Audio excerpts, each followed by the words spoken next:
சந்திரபாலன் ஐயா வந்திருக்கின்றார். உங்களுடைய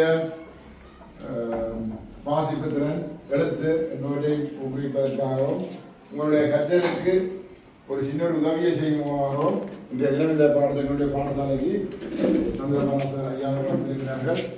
அவரே எங்களுடைய பாடசாலை மாணவி கோபியா அவர்களுடைய தாயார் சுவர்ணா அவர்கள் எங்களுடைய பாடசாலை அனுமதிப்படுத்தி இங்கே அழைத்து வந்திருக்கின்றார். அந்த வகையிலே உங்கள் அனைவருக்கும் ஒரு சிறு அன்பளிப்பை வழங்கி உங்களுடைய கற்றல் செயற்பாட்டை ஊக்குவிப்பதற்கு அவர் விருப்பம் கொண்டிருக்கின்றார். அந்த வகையில் உங்களுக்கான ஒரு சிறிய ஒரு போட்டி மாதிரி ஒன்று வச்சு அதில் முதல் வெற்றி பெறுகிற 3 பிள்ளைகளுக்கு பெறுமதியான பணப்பரிசுகள் வளமையாக உங்களுக்கான பணப்பரிசு வழங்குவதில் பொருளாக அல்லது ஒரு கற்றல் உபகரணங்கள் தான் வழங்கி கொண்டிருக்கிறார்கள். அவர் அதை விருப்பப்படுகிறார் என்று சொன்னால் உங்களுக்கான பணப்பரிசில் நேரடியாக வழங்க வேண்டும் என்று சொல்லி முதலாம் இடத்தை பெறுவதற்கு 5000 ரூபா காசு தர இருக்கு.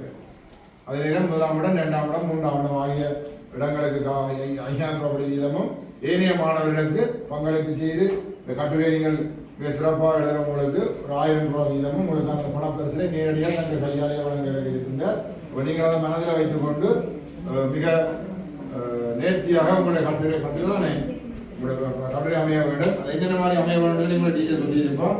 தலைப்பு போட்டுக்கிறீங்கள் வரைவிடம் வரை தாங்குவோம் என்ற தலைப்பின் கீழே ஒரு கட்டுரை வரப்போகுது.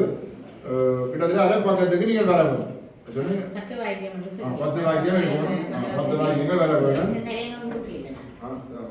உறுப்பு அமைய உங்களுடைய எழுத்திருக்க வேணும். ஒரு எழுத்து பொறிமுறைக்கு அமைய எழுத வேண்டாம். எழுத்து பொறிமுறைக்கு அமைய உங்களுடைய எழுத்து அமைய வேண்டும்.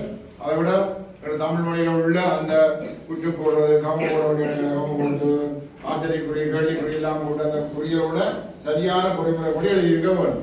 அதில் தான் முதல் 3 பேரை தெரிவு செய்து கூடுதலான பரிசு கிடைக்கும். அதுக்கேற்ற மாதிரி நீங்கள் ஆளுநராக எழுதலாம். 10 நிமிஷம் 15 நிமிஷம் உங்களுக்கு தரப்பு என்ன தலைப்பில் எழுத போறீங்கன்றது தலைப்புக்கு நீட்டத்தில் போட்டு விடுவா. அதுக்கேற்ற மாதிரி எழுத போறேன். சரிதானே? எழுதி முடிஞ்ச பிறகு நான் உங்களோட கொஞ்சம் நேரம் கலைக்க விடுவேன். அப்போ அதை மட்டும் தான் எழுதுவோம். எழுதிட்டு பார்ப்போம். மனதில் வச்சு கொள்ளுங்க. பெருமதியான பணப்பரிசு கிடைக்க போகுது. அதுக்கேற்ற மாதிரி உள்ள கட்டுரைகள் அமையும். உங்களோட தமிழை வளர்க்கிறதுக்காக அந்த புலம்பெயர் தேசத்தில் இருக்கிறவர்கள் ஒரு முயற்சி. சரிதானே? தமிழ் அழிந்து போகக்கூடாது. தமிழின் பாரம்பரிய பெருமைகள் நாங்கள் தொடர்ந்து காப்பாற்ற வேண்டும் என்ற வகையில் உண்மையிலே அந்த தனி தேசங்களிலிருந்து உழைக்கின்ற அந்த புலம்பெயர் மக்கள் உங்களுக்கு வழங்குகின்ற ஒரு உதவி. அதை மனதில் வச்சுக்கொண்டு நீங்கள் அதை எழுத துவங்க வேணும்.